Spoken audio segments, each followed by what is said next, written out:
अस्सलाम वालेकुम स्टूडेंट्स। आज हमारी क्लास नंबर 7 है जिसमें हमारा टॉपिक एलिमेंट कंपाउंड और मिक्सचर ही है और उसमें हम लोग next 2 experimental techniques separation of mixture की वो पढ़ेंगे जिसमें सिंपल डिस्टिलेशन और फ्रैक्शनल डिस्टिलेशन में डिफरेंस हम लोग देखेंगे। फर्स्ट टेक्निक सिंपल डिस्टिलेशन है।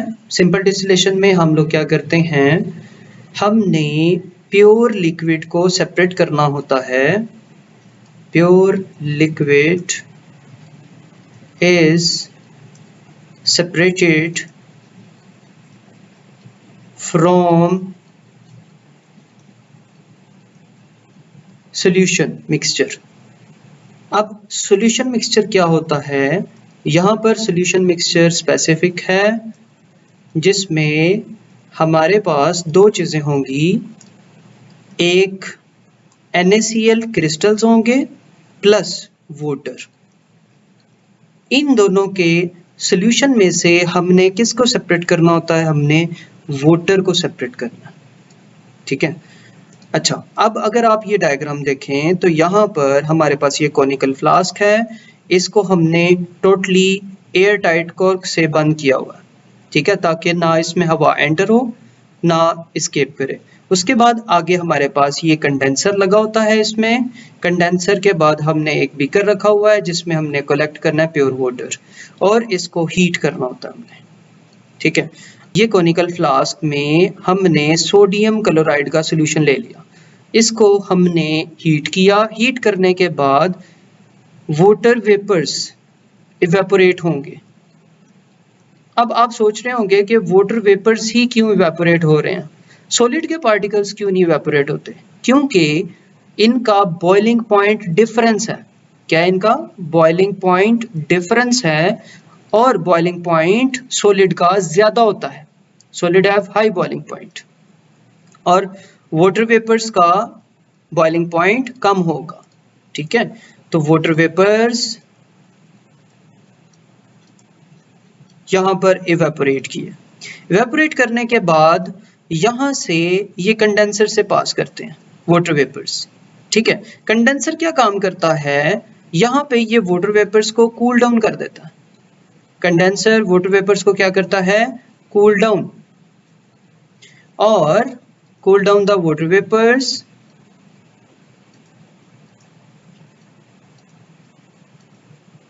ठीक है, तो cool down the water vapours. अब ये क्वेश्चन आता है कि what is the use of condenser here in simple distillation. तो एक तो ये रीजन होगी कि आप वाटर वेपर्स को कूल डाउन कर रहे हैं। दूसरी रीजन इसकी ये होती है कि water vapours converted into condenses into liquid, condenses into liquid. ठीक है, लिक्विड वाटर के अंदर ये कन्वर्ट हो जाते हैं। तो इससे हम लोग प्योर वाटर जो है वो हम लोग सेपरेट कर सकते हैं इस मेथड के थ्रू। अब हमारे पास फ्रैक्शनल डिस्टिलेशन आ जाती है। फ्रैक्शनल डिस्टिलेशन में हम लोग किस चीज को सेपरेट करते हैं ये हम पढ़ेंगे। We separate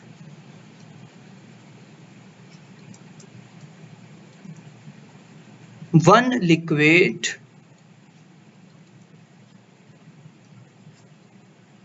from the solution of two different liquids,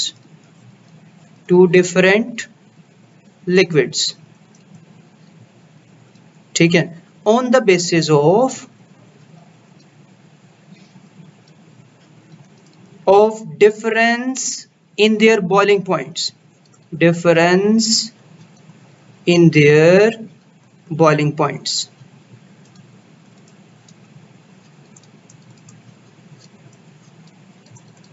अब अगर आप ये डायग्राम देखें तो ये वही है, सेम कॉनिकल फ्लास्क, कंडेंसर है और हमारे पास बीकर है लास्ट पे।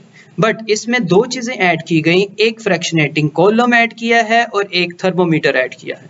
थर्मोमीटर इसलिए ऐड किया है to check the temperature of vapours, जिसके भी वेपर्स बनेंगे उसका टेम्परेचर चेक करने के लिए हमने ये यूज किया। अच्छा, अब इसमें क्या करते हैं, हमने सबसे पहले वाटर और एथेनॉल का मिक्सचर कॉनिकल फ्लास्क में ले लेना। यहाँ पे वाटर प्लस एथेनॉल है हमारे पास। ठीक है, उसके बाद हमने इसके ऊपर एक फ्रैक्शनेटिंग कॉलम लगाना है फ्रैक्शनेटिंग कॉलम के ऊपर थर्मोमीटर एडजस्ट कर देना है, देन इस इधर कंडेंसर लगा देना है, ठीक है। उसके बाद हमारे पास यहाँ पर ये बीकर होगा जिसमें हम लोग प्योर एथेनॉल एक्सट्रैक्ट करेंगे, ठीक है। अच्छा, अब आपने एक चीज याद रखनी है, जब हम इसको हीट करेंगे, बॉयल करेंगे या हीट करेंगे तो वाटर वेपर्स और एथेनॉल वेपर्स बनेंगे।